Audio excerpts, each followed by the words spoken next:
Welcome to The Tangent. Today we have a really special episode, kind of near and dear to our hearts. First of all, we'll introduce who is actually in the room because we have a guest today. We'll start with our obvious. Tim is here. Hello. Devin is here. Hey, yo. Our producer, Harrison. Hey. Myself, James. And then our special guest today is Nick. Hello. Nick is a good friend of the group. We do a lot of things together outside of the podcast, and Nick is very informational about video games. He loves playing them, talking about them. So this will be an interesting podcast. So, about what's going to happen today. We have decided to do Game of the Decade. The Game of the Decade will be determined by a bracket system. We have a 10 bracket single elimination tournament. You will see the bracket on your screen as you watch our podcast. Please do not be mad at what we have chosen. These are chosen through publications.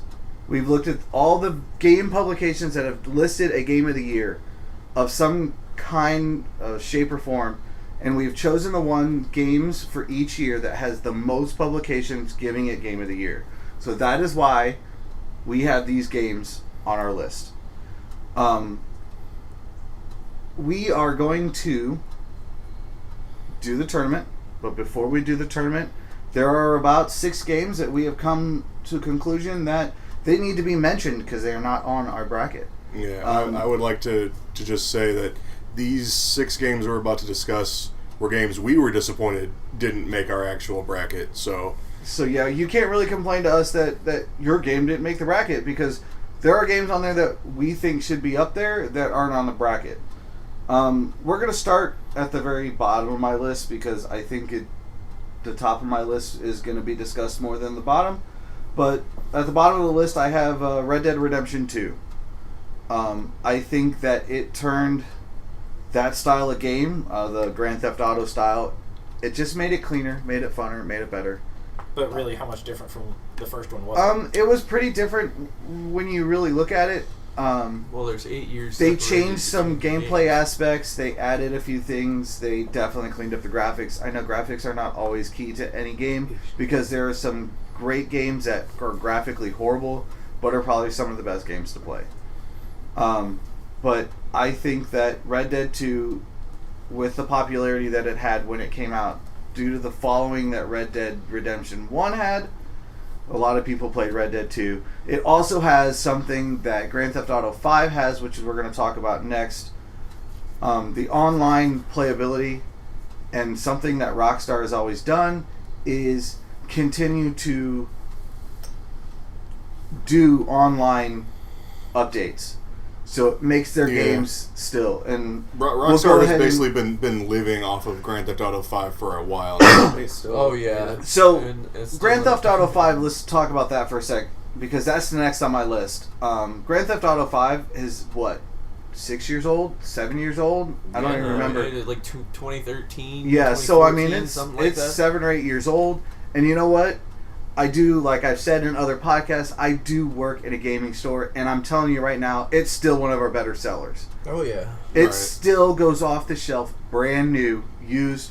We have a hard time holding used copies in stores because people are continually buying them. Because Rockstar always has online updates for new missions, new fun little packets to do, and it's just things that they are continually...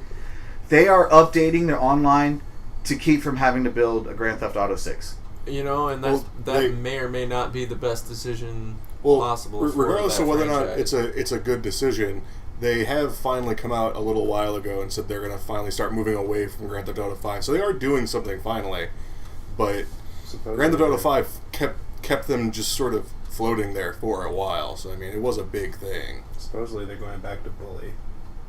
Okay. Which is a good game too. Yeah. I mean, I don't know if anybody here has played Bully. That was a really fun game on the PS2. Yeah. Bully Online. Bully Online. moving on beyond GTA 5 because we gotta. I know it's gonna take us a while to get through all of these games. Portal 2 is also on my list. those of us in the room who've played Portal 2, even Portal 1, I think was very innovative game for what it was. Portal 1 would have definitely been on this list of games if we'd have gone back further than 10 years. That's the only problem with Portal 1. Right, absolutely. So Portal 2, with what it was, I feel that it should get a mention because of what it is as a game. Yeah. Moving up the list even further. Damn, I can talk. Mass Effect 2. Mass Effect 2 is probably one of my favorite games of all time, which is the main reason why I'm sad that it's not actually on the bracket. I might be the only one in the room, but... Well, I never really played, but I did watch people play. And I did like Mass Effect 3 for what it was with the online playability of what Mass Effect was. I'm not an online player. Most of us in this room know that. I don't play a lot of stuff online because I like playing the games as they're given to me with the stories that they give without having to have interference from somebody else messing with my game. Speaking of stories, that was probably my favorite thing about the Mass Effect games was your choices mattered. I'm going to start ignoring the end of 3, but that's another conversation. Yeah, until the end of 3, all of your choices did matter. Yeah, they had profound effects on the game, which would then affect subsequent games. Yeah. And I loved that about all the Mass Effect games. Okay, so next online, it's a big game that was huge in the last year. I don't think anybody in this room, maybe Harrison, but I don't think he's ever even touched it. I mean, I played it for a minute, but it wasn't really that big, was Fortnite. Fortnite recreated the online shooter. Everybody's like, oh no, it was PUBG first. Well, a lot of people don't understand that PUBG took their engine from Epic, who created Fortnite. So really, in essence, it was Epic that made the Battle Royale style. Now, there were other Battle Royale styles out there, but nobody did it as clean as Fortnite. There are other Battle Royales that I think Nick dabbled in. I played one called Realm Royale, which was really neat in its inception. You had different classes. Like you had a hunter that had a bow and an arrow. You had a mage that can fly and had a staff and whatnot. But early in its beta development, they scrapped all that and said everybody's the same, and you can find abilities later on. And like you were saying, there's been a slew of other, I'm even going to call them copycat Battle Royales, right? Trying to piggyback on the popularity of Fortnite. I mean, what is it? Call of Duty even did that. In Call of Duty Black Ops 4, they made Black Ops 4 an all-online game, and one of the biggest things was we have a Battle Royale mode, which everybody's like, cool, Battle Royale and Call of Duty, let's do it. But again, Battle Royale is dying off finally, and I'm kind of glad because little kids coming into the gaming store asking for Fortnite. Yeah, I'm pretty sure. On my nerves. I'm pretty sure in 10 years we'll be able to look back and say that Fortnite ruined a generation. It did. Yeah, I'm with you on that. But my thing is that I have to mention Fortnite because it did change what online shooters. It was not ignorable. You couldn't ignore the effect. You cannot ignore it. What I played of it, I've probably played at least like 3 hours worth of the game. I did have fun. It's a solid game. I mean, I don't like the people that play it, but I think that was my biggest issue. I think you just described every multiplayer shooter in existence. It was fun, but I don't like the people that play it. All right, so the biggest game, I think, and the reason why I left it for last is because I think we're going to have the biggest discussion because I think most of us in here has, in some way, had this game, shouldn't they affect us, but we know a lot about it. Minecraft, game that didn't make the list. We all think it should. Don't understand why it didn't win out, but it did make a couple publications Game of the Year, but not. It didn't win out in its year because I think there was other ones. Minecraft did not make the list because in 2011, the year that it came out, it was surpassed by both Portal 2 and Skyrim. Yeah, so... Okay, Skyrim beat it out. I get it. I feel like its popularity has grown more over the years, and that's kind of what would maybe surprise us. I think it also created its own genre. Like there's a million copycats, and there's a million games that are... more or less copycats. Like, what, 7 Days to Die is... 7 Days to Die is very much a Minecraft with, like, a zombie survival horror spin on it. Mm-hmm. Yeah. You could basically play Minecraft that way, too, if you Absolutely, want. yeah. But, like, Minecraft... back to what I was saying about Portal 2 and Skyrim coming out in the same year, it came out ahead of its time. It came out in a very tough year. I mean, those were at least two of the very, very good games that came out that year. But Minecraft also has the downside of the fact that because it was in alpha and beta and so many people already knew about it, when its official release hit, its effect was already well in effect. That's true. Yeah.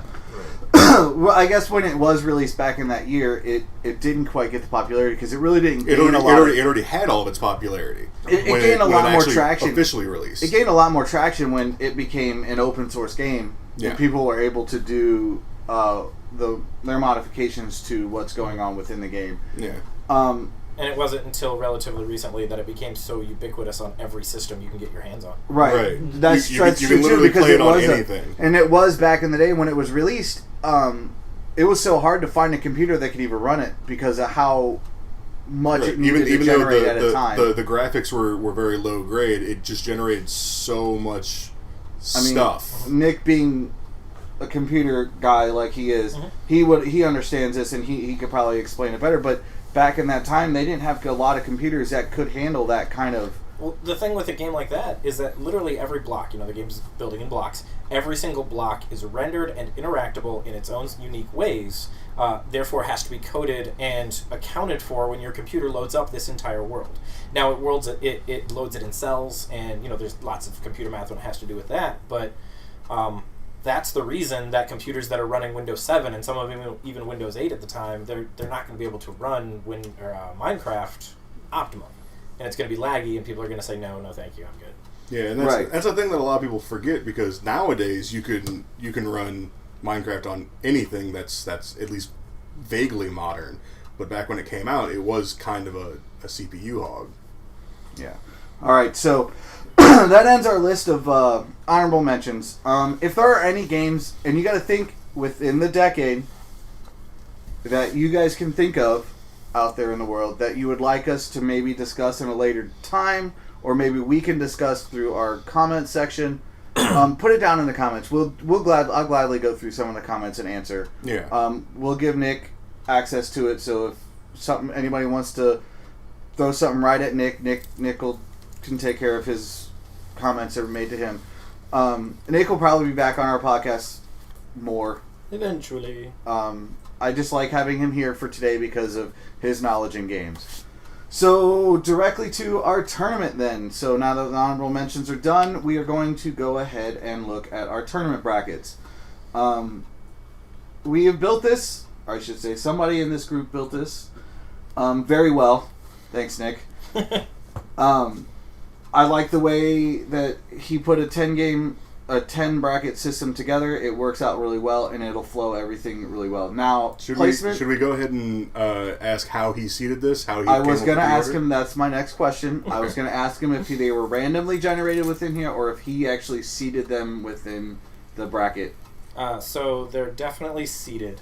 The two outer matches are, basically going to be your 7, 8, 9, and 10 with 7 versus 10, 8 versus 9. Giving the rest of the other 6 teams just a bye into the official bracket. And the way that I seeded them between 1 through 10 would be the number of Game of the Year awards that they won within their year. For example, Legend of Zelda Breath of the Wild was far and away won the most Game of the Year awards within its year. So it got seeded at number 1. Overwhelming winner. Yep. Whereas number 10, sadly, I had to go with the 2019 pick of Sekiro, not because of how few that it won, but because of how few awards are currently in publication for 2019. A lot of shows, magazines, etc. are waiting until February, March-ish to publicate them. So we should probably point out that by the time you're listening to this, Sekiro might not be the leader in 2019, but we're doing this kind of early and not everyone's released their Game of the Years yet. This subject for today was brought up by our producer Harrison. Came up to me one day and said he really wanted to do some kind of bracket game system, and this is something we all discussed together, and we've decided that Game of the Decade is actually a good idea, something that we could discuss together, and it worked out. So thanks to Harrison for his input on what's going on here. Go ahead and finish the seating. I I mean, I guess that it really explains how I got 1 through 10. How we're gonna do the 2 matches on the outer corners just to get us down to an 18 bracket. But other than that, it's a pretty standard seeded bracket. You know, like you're gonna see in March Madness or anything else like that, where it tries to put the best teams versus each other toward the middle of the bracket. Okay. It'll make for a more interesting conversation, I think. So we're going to go ahead and start on the outer two first. We're going to go ahead and start with Journey and Dragon Age Inquisition first, since it's on the left, and most of us read left to right, so we'll read this left to right. We'll go ahead and start with this one. So first off, let's talk about Dragon Age Inquisition. Me personally, I don't even think I've seen any gameplay on this. It's a game that kind of just flew under my radar, but I do hear about it quite a bit through gamers who enjoy that style of game. Anybody here played the game? I've played about 10 to 20 minutes of it. Anybody else have any? I have a lot of experience with the first Dragon Age. Okay. And I've seen a lot on the second and the third. From the way I understand the second, it's more of just a continuation of the first, and it makes no progress toward any story or anything at all. But we're talking about third here for Dragon Age Inquisition. And again, this is from what I understand, because I understand how the first game is played. It's kind of a medieval Mass Effect. You know, yeah, exactly. It's made by the same company even. But the third one in the series kind of opens up a lot of the world. It's like Skyrim. Yeah, it opens up a lot of the world. You're not just kind of on a railroad the way the first two are.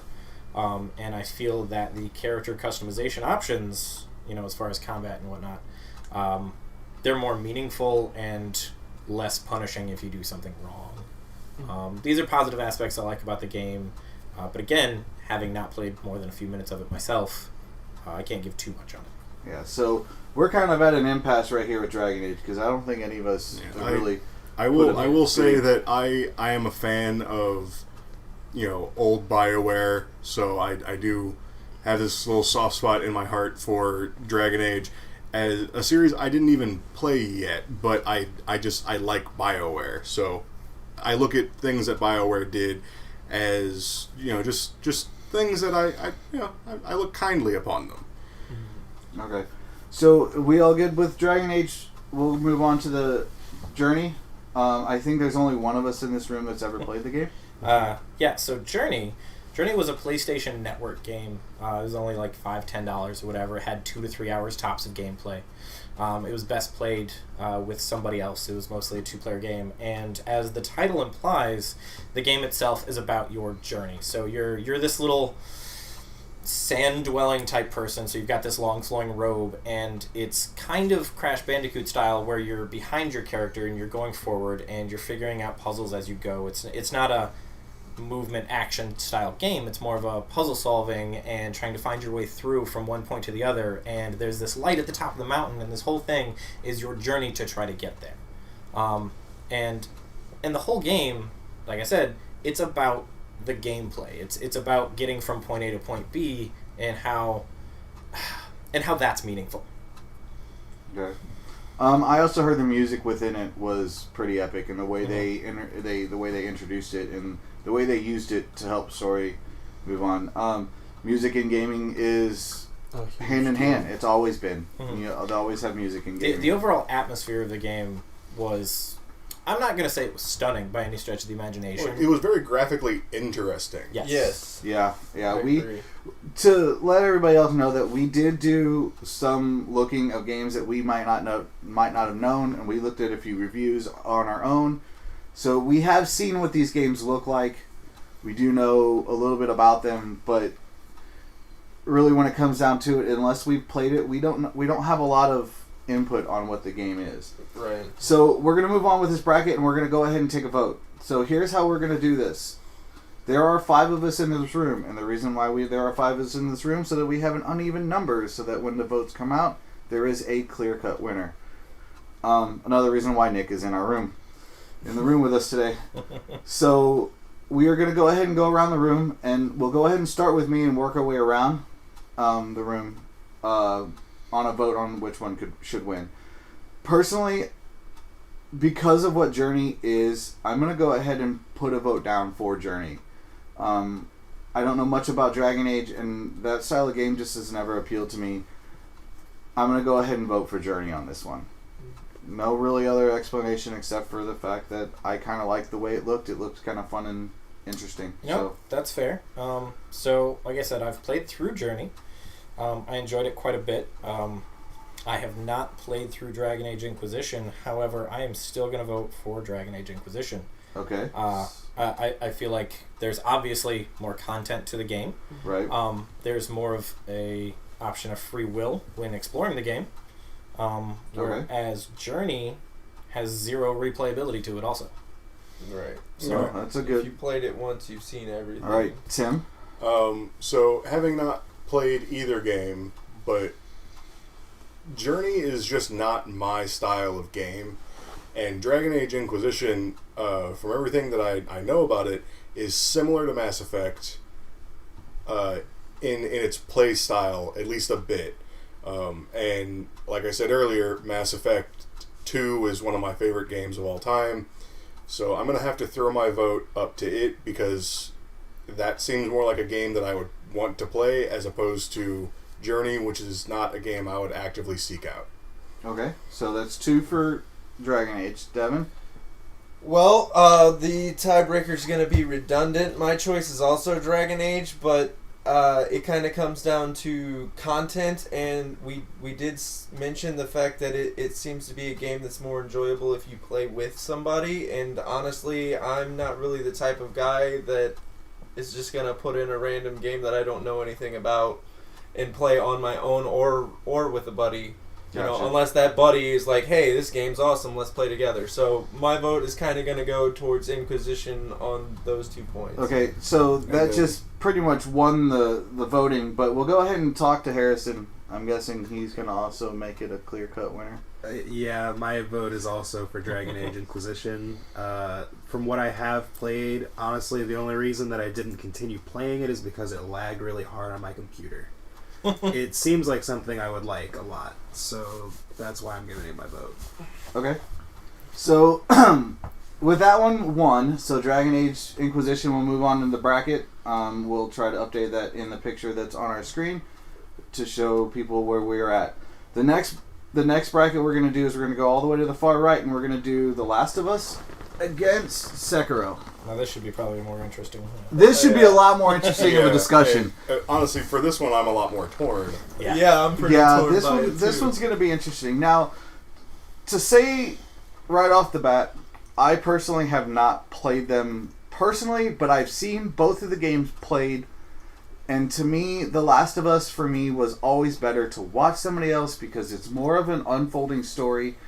I was not a big fan of the way the game played. I thought it was a little slow. Yeah. But I could sit back and watch somebody play it because it's just like watching a movie.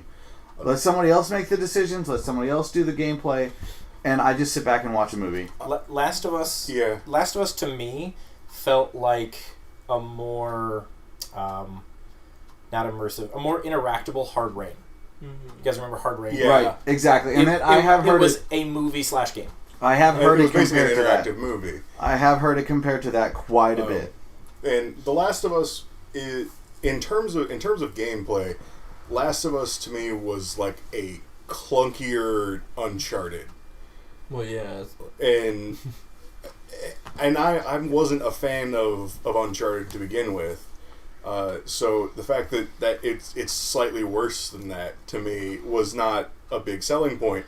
But the story of Last of Us was amazing. So watching someone else play it in a Let's Play or watching a buddy play it was a really good thing to watch. It was, and I think it would make a great movie or series, like a series of TV shows or something like that. Yeah. I think it would be great for that. But as a video game, I wasn't so big on it. Sekiro, I haven't played. We'll talk about Sekiro in a minute. We're going to Okay. go ahead and just talk about the one game for now. So, Devin, you have thoughts on Last of Us? I have actually played through Last of Us, and honestly, I agree with pretty much everything that's been said about it. It's not really... I mean, it's not really my style of game because it's so heavy on just interaction, and that's kind of going to turn me off to a kind of, that kind of style of game, but the story of it was enough to carry me on and keep playing it, and I think that's the reason why it won. It says a lot when you say that a story heavy game is not your style of game, but the story was so good it kept you playing. Exactly, that says exactly, and that's why I feel like it's in the bracket for the year that it was put up for. You know. Okay, and Harrison, you have any thoughts on the?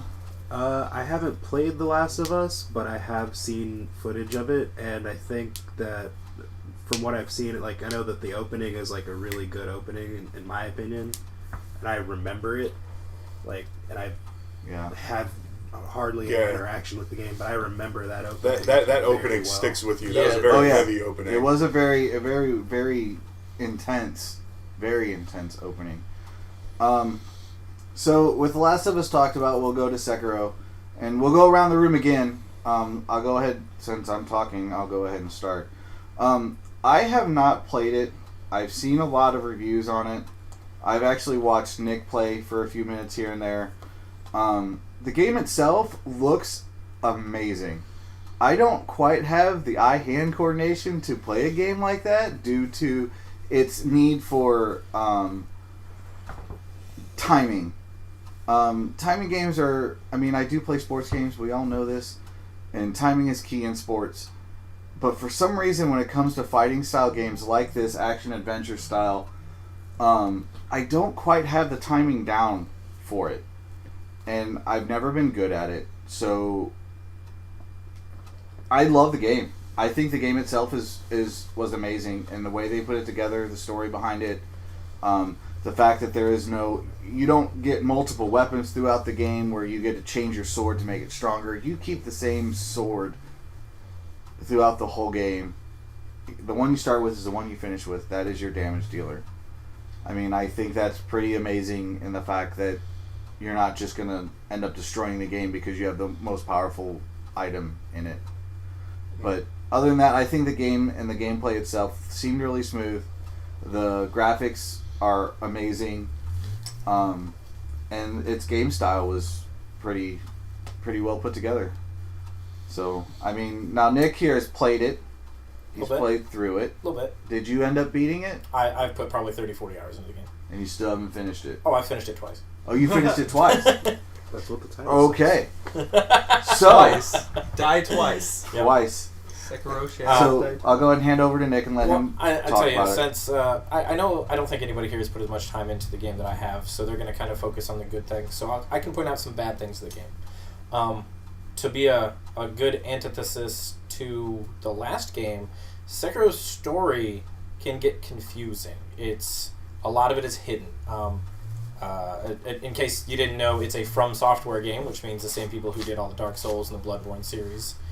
So a lot of the story is hidden in descriptions for things. It's hidden in some of the graphics that are within the game, and you have to go and look at this poster that you otherwise can't even interact with. That's a lot of the things that the story is hidden in. And while that's really fun for Easter egging, it's not great for storytelling. You know, you're not going to get the gist of the world. It's one of those games where if you want to know the story, you have to go find it. Absolutely, yeah. And while that's not a bad thing, when comparing it to The Last of Us, that has such an amazing, engrossing story, I think that's a knock against Sekiro. But to counteract that, also saying, hey, it's a From Software game, this game is very difficult. You cannot just grind in this game and get stronger and then just go and beat that boss that you've been dying at 10 times. You have to learn how to beat this boss because you can't increase your numbers by just going out and killing peons in the game over and over and over again. Yeah, it's not an experience wall, it's an actual skill wall. Absolutely, and that can be a lockout for a lot of people. Like it can lock people out of the game of even playing it because they're going to get frustrated trying to beat the first boss over and over again and just say, you know what, I'm done with this game. That's probably one of the reasons why I was never good at that game. But me personally, I felt very accomplished when I could do that. Like that's a huge plus for this game in my book, because when I could figure those things out, it felt so good. And then and there's a few things that thematically in this game just blow my mind. But back to storytelling, for example, there's a moment in this game where you beat a boss, and it even gives you the, hey, you beat the boss, it's like screen, hey, good job, you get the XP and everything. And then the boss gets up. Like I'm not going to say what it was or anything about it, but at some point in that game, that happened, and it blew my mind, and I'm going to be describing that moment for years. Anyway, I can talk about this game a lot, so I'm gonna pass on now. Okay.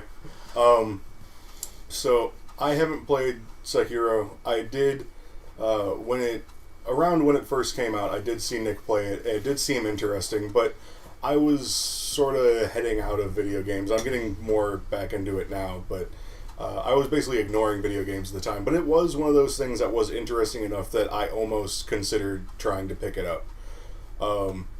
And now that I've seen more on it, I think I might actually pick it up. Because it doesn't just remind me of the Souls games, which aren't games that are really my style, but it does also remind me of some games that are more my style, like the Arkham games, the Batman Arkham games, which is another series that is among my favorite series of games.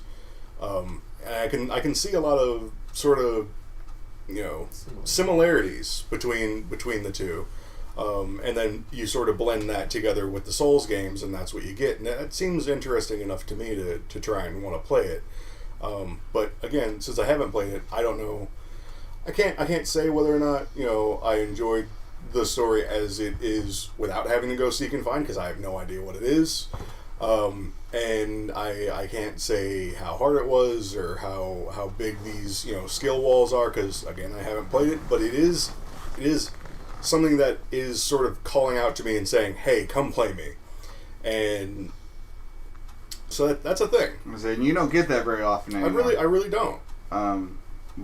Tim's not much of a gamer anymore, like we've said, and I think Pokemon were the only games that really called to him. Pokemon is one of the only sets of games that sort of goes, "Hey, come play me," and I do. No, I would say Pokemon's more of a you call to it, because I always want to play a Pokemon game. If there's a new Pokemon game to be played, I cannot resist it.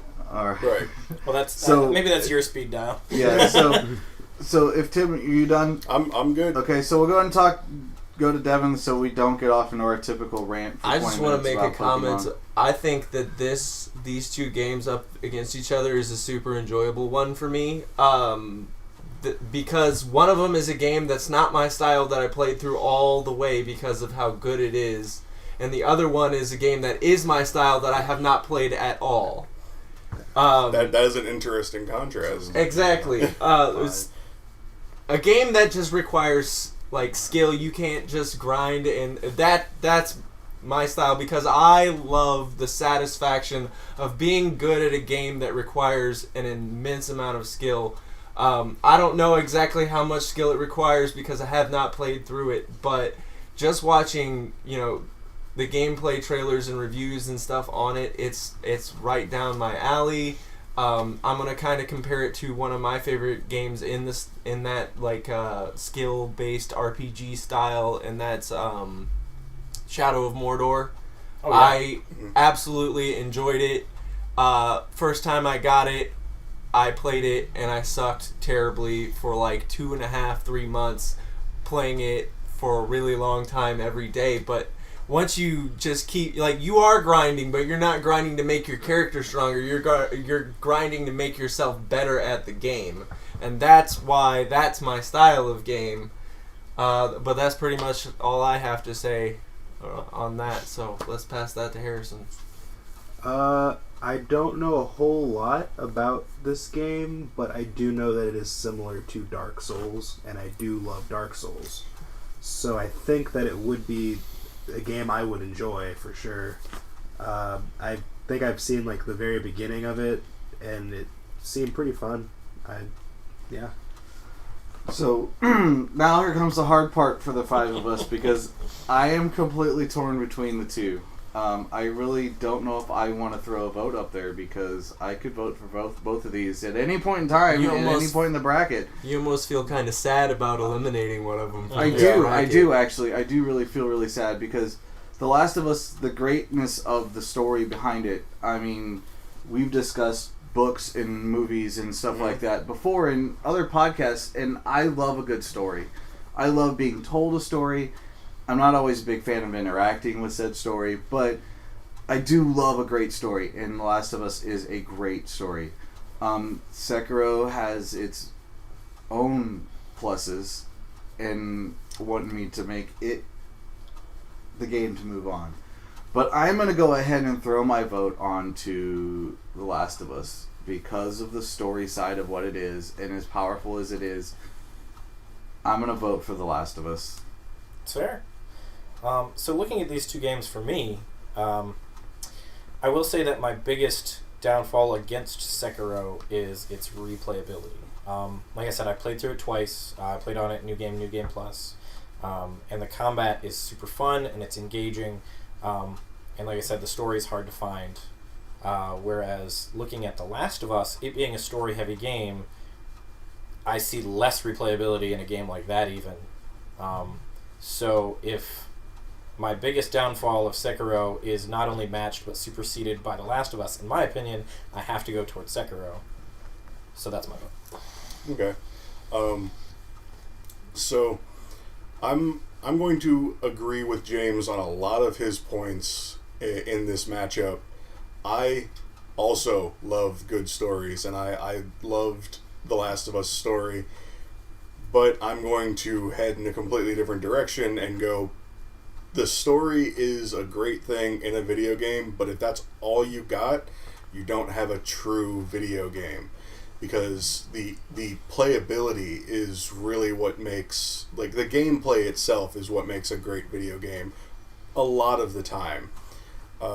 And I just don't feel like Last of Us has it. It has a wonderful story, it is memorable, and I can't wait for the second one to come out so I can watch someone else play it. But for this vote, I'm going to vote Sekiro. Yeah. Again, tiebreaker's not necessary because I'm going to vote for Sekiro. Man, I get outvoted Just a lot. just that being, again, you know, the meat and potatoes of a game is what matters to me, and that's the gameplay of the game. Playing through The Last of Us, I really enjoyed the story, but I was kind of just trying to continue the story and finish the story the whole time instead of taking my time to enjoy the game because I felt like the only part to enjoy of it was the story. For me, not having played Sekiro, but hearing, you know, the comments made by Nick, having played through it with the confusion in the story, for me, I can accept that if the game is just amazing to play, and that's what's calling out to me again. You know, I am gonna say this right now. There's probably gonna be a really good chance within the year that I play Sekiro, and I'm probably going to continue to be praising it. All right, Harrison, you have any thoughts, even though Sekiro's already won? So the guy in Sekiro is probably pretty strong, and Goku's kind of strong. I like where this is going. I really like Dragon Ball Evolution. This is earlier than I thought it was going to be. We brought up Dragon Ball Evolution early this one. So I'm going to go ahead and give my vote to Sekiro. Okay.